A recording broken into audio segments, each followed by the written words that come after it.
We're going to be looking at a documentary based on a best-selling book called The Bible Unearthed and exploring the field of biblical archaeology.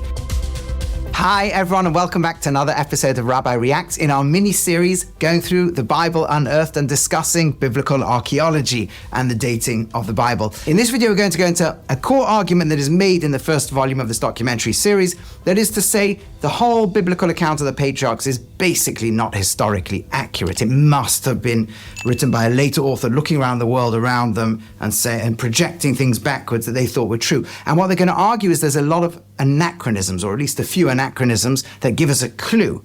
And we're going to look today at some of these. Now, the first of these purported anachronisms is going to be Philistines. You see, Abraham meets Philistines, Isaac meets Philistines, and the argument's going to be, well, Philistines didn't exist at the time that Abraham and Isaac are meant to have existed, so the Bible is clearly a later author who has Philistines around them, who's projecting them back in time to Abraham and Isaac. That's going to be the argument. Now, we're going to come to this and talk about it, but first let's just look at the argument the way it is presented in this documentary. In the book of Genesis, reference is made to the Philistines, a people who came to Canaan and who made life difficult for the Israelites.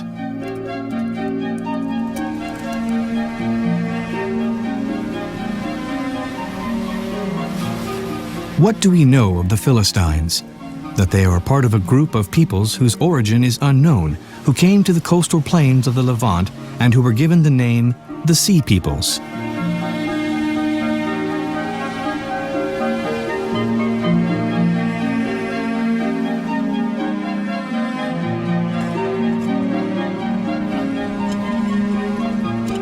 Neil Silberman met with an Israeli archaeologist in digs in Dor, not far from Megiddo, a site that relates to these Sea Peoples.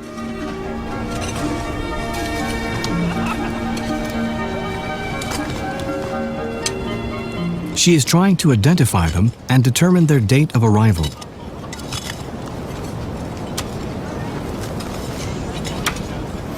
What can we say about the date of the arrival of the Philistines and the other Sea Peoples? Well, other than the Bible, when they are mentioned earlier, both archaeologically and if we take into consideration the literature, they appear on the scene in the 12th century BC. It's roughly 1200 or 1150 BC. So in the earlier periods, when it's mentioned in connection with Abraham, there's just not archaeological evidence. Everything comes later. No, none whatsoever. Archaeologically, everything starts in the 12th. Some would say a little bit earlier, maybe the late 13th century. So the hypothesis is we're sitting there obviously with later authors who are looking around them, seeing these Philistines and projecting them back in time and assuming they were ancient Philistines, and we've now caught with modern science the Bible being inaccurate. The only problem with this hypothesis is we know a lot about the Philistines in the later centuries, in the era, let's say, from the 10th century downwards, so the 12th century, 11th century, 10th century, and we know the primary concentration of Philistines is in 5 major cities along what is today Gaza Strip, moving up the Israel coast: Ashdod, Ashkelon, Ekron, Gas, Gaza, exactly as the Bible itself describes it in the book of Samuel and the book of Kings and so on. So we know it's there. We know the names of Philistines that were used. When the biblical books talk about them, they talk about them exactly where they are, in exactly the right places, using exactly the right type of weaponry, with worshipping the right types of gods. The biblical authors know exactly who these Philistines are. Yet when they talk about them in the book of Genesis, they have them in a completely different place, with different names like Avimelech, which is not a later Philistine name, in Gerar, which is not a later Philistine city. Obviously, any authors on this hypothesis are not looking around at Philistines around them and projecting them back. They're using the word Philistine to describe a completely different group of people. And if you think about it, that's a very natural thing to do, right? If Philistines are the Sea Peoples who are coming in, then any other group that might have come in from the sea at any other point in history might also be called by a 13th century author or 12th century author, also might be called Philistines. What makes the most sense is whoever's writing stuff is looking at completely different people and much earlier people and using the word Philistine. You think about it, we might do the same thing nowadays. We might talk about Julius Caesar crossing France and defeating the local French population. Well, there weren't French people in Julius Caesar's time, there were Gauls, but it doesn't matter. We're using our contemporary word to describe the ancient scenario. Or we might talk about Genghis Khan and Russian hordes coming down, when there was no state of Russia in those days. That's just a normal way of talking and describing people. So Philistine is probably a word for sea peoples and people who come in, and they're using the pretty contemporary word for intruders coming in. Now, she talks about 13th century as a possibility. We're going to have a little bit of a discussion in later videos of exactly when Torah is written. But one plausible hypothesis is the 40 years, the presentation of Torah is around 1250, exactly the point when we would start talking about potential Philistines being around. And therefore, the idea of the use of the word to describe ancient people before then is not crazy at all. Now, in the book of Amos, chapter 9, verse 7, it talks about Ufilishtim mekaftar, that the Philistines originally came from Kaftor. In fact, there's a few biblical references to that, and also seems to be some indications of Cracy, or perhaps more ancient pronunciation, Crathi, perhaps Cretians.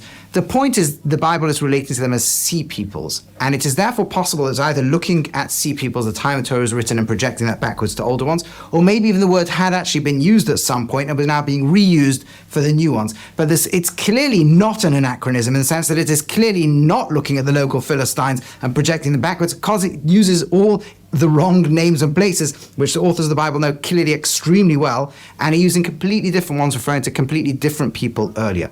But let's look now at the second anachronism, which is claimed in this documentary, because I think it's even more significant. Let us continue with our investigation. The stories of the Bible often refer to camels. There are 25 references to this animal in Genesis, most of which have some connection with Abraham. Now, that's a slight inaccuracy. There's really one with Abraham, but there's going to be a bit with Isaac and a bit with Jacob. But we'll get to the discussion technical. That's not really fundamental. Camels were obviously a well-known animal in the Near East, and archaeological excavations have revealed significant quantities of camel bones. But our objective is to put a date on these events.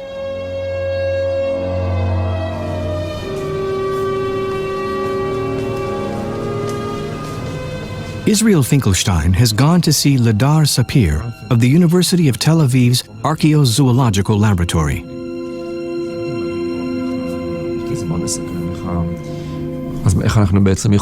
What do we know about the domestication of the camel in the Levant region? According to the archaeological evidence, the camel could not have been domesticated as a beast of burden before the first millennium BC. Well, there you have it. The book of Genesis is full of these camels and couldn't have been domesticated before the 11th century BC. So can't be, where Abraham is, 18th, 17th, whatever he is, century BCE. That's far too far back. It's an anachronism of a later author projecting backwards. Although let's pause and have a little think about that.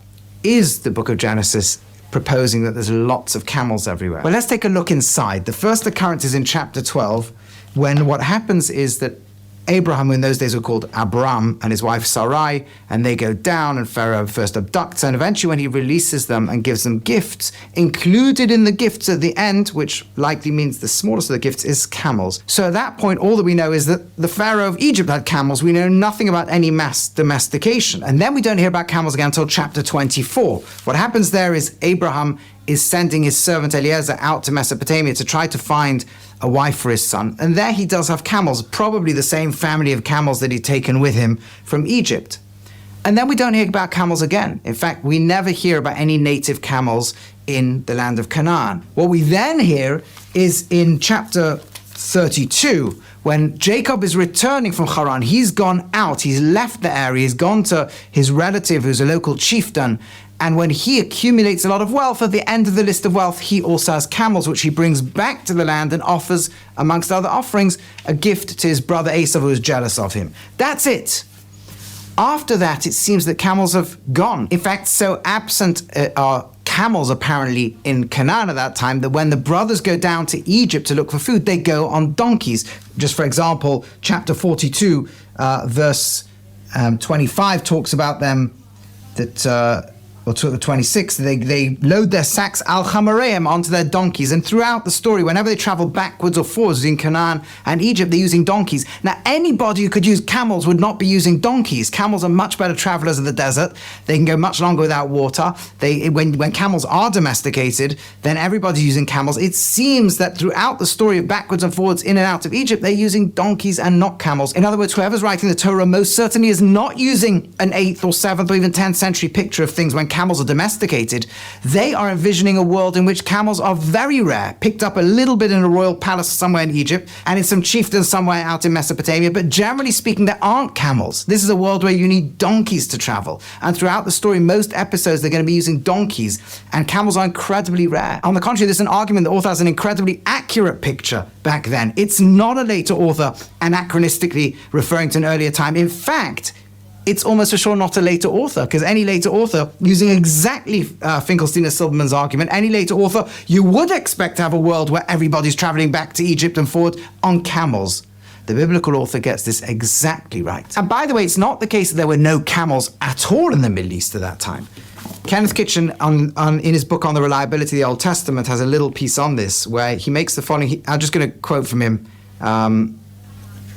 On page 339, he talks about the fact that there's a camel skull that was found in circa somewhere between 2000 and 1400. He talks about the fact that in Byblos there's a figurine of a kneeling camel, hump and a load now missing, but it was originally there in the 19th, or going back to the 19th to 18th century BCE, around the time when Abram would have been taking a camel out of the royal collection of camels or whatever they'd have had in Egypt. From Canaan, there's a camel jawbone, Middle Bronze tomb, also circa 1900 to 1550, etc. And he goes on and lists others. The point is, clearly the camel was not a majorly domesticated animal at that point. That everybody agrees. But there were occasionally ones here or there. It would make sense that Pharaoh may have had a small collection. It may have made sense that somebody out of Mesopotamia would. But that's exactly right. That's exactly the biblical picture. It's perfect. It's exactly what we now know archaeologically. For the main, there's no camels. There's an occasional collection here and there, very exotic and very exciting. But ultimately, they were never a major part of the biblical travel fleet. And in the main, the book of Genesis, they're using donkeys. So these are great examples where in a documentary, it's just blurted out as if there's no other side. Clearly, these are anachronisms. Clearly, the Bible can't be written to the 12th century because it refers to Philistines. Can't even be written by the before 10th century because it refers to camels. And actually, when we drill down, there's a very strong counter-argument to say, in the case of the Philistines, that is clearly not later people it's referred to. In the case of camels, that the biblical picture actually turns out to be very accurate to second millennium BC and not very accurate to a later time. So it almost makes the argument that a later author, it's not so likely to be a later author. It's much likely to be an earlier author. Anyway, that's so far. We're going to explore other arguments made in the documentary in coming videos. Looking forward to seeing you there. So now I'm going to bring an example of an argument they bring in the book, The Biblical Stories of the Two Brothers, Jacob and Esau. It's now been identified with ancient Edom. Hi everyone, thanks so much for watching. If you enjoyed what you saw, please click on the like and subscribe and hit the notification button below. Thanks so much.